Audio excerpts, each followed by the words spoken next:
일본 정부가 탈레반이 장악하고 있는 아프가니스탄에서 일본인과 아프간인 협력자들을 일본으로 수송하지 못하고 있는 가운데 한국이 현재 378명을 수송에 성공하며 해외 네티즌들의 찬사가 이어지고 있습니다.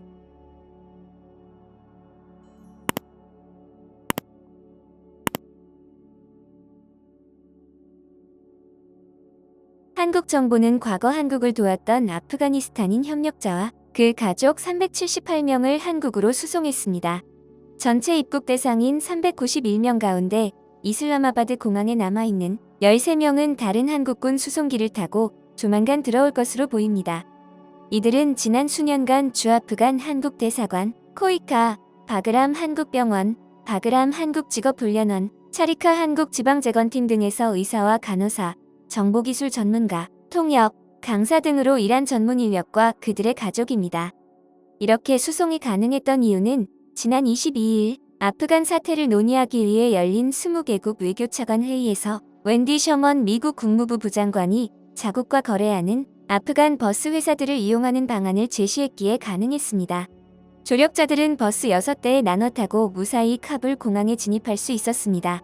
특히나 한국 외교부가 아프간인 수송에 관련하여 난민으로 입국하는 것이 아니라 특별 공로자 자격으로 입국한다고 설명하자 한 영국 네티즌은 영국보다 한국이 낫다.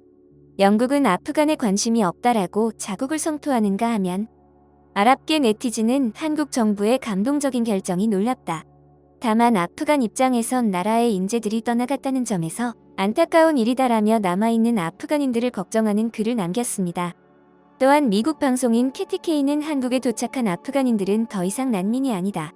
이것은 한국이 함께 일했던 사람들에게 보내는 감사의 표시다라며 칭찬했고 인도 언론인 라다크리슈나는 인간을 존엄과 명예로 대하는 방법을 한국이 전 세계에 보여준 것에 감사하다고 고마움의 뜻을 전했습니다.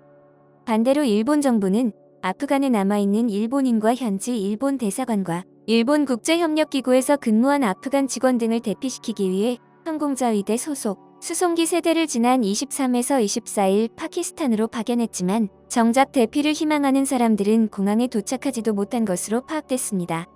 일본 정부는 대피 희망자에게 자력으로 공항까지 이동하라고 요청했지만 현지의 혼란이 계속되는 가운데 공항 접근이 어려운 사람도 적지 않은 것으로 보인다고 NHK는 보도했습니다.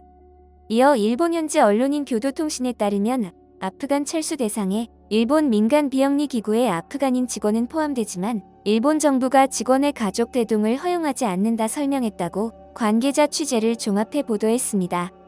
한 NPO 관계자는 아프간인 직원 본인을 대피 대상에 포함시킨 것에 대해서 감사하다고 말하면서도 가족을 동반하지 못하게 되면서 아프간 탈출을 포기한 현지 직원들이 여러 명 있다고 말했습니다.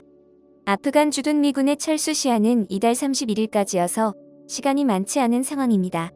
이런 가운데 탈레반은 일본 민영 방송인 후지뉴스 네트워크와의 인터뷰에서 일본이 파견한 자위대의 조기 철수를 요구했습니다. FNN에 따르면 자비올라 무자히드 탈레반 대변인은 우리는 일본인을 보호한다. 아프간에 있는 일본인 등이 대피하지 말 것이라고 촉구하며 우호적이고 좋은 외교 관계를 맺고 싶다. 하지만 군의 주도는 바람직하지 않다고 말했습니다. 영상을 시청해주셔서 감사합니다. 여러분의 좋아요, 구독은 큰 힘이 됩니다. 지금까지 뉴스킹이었습니다.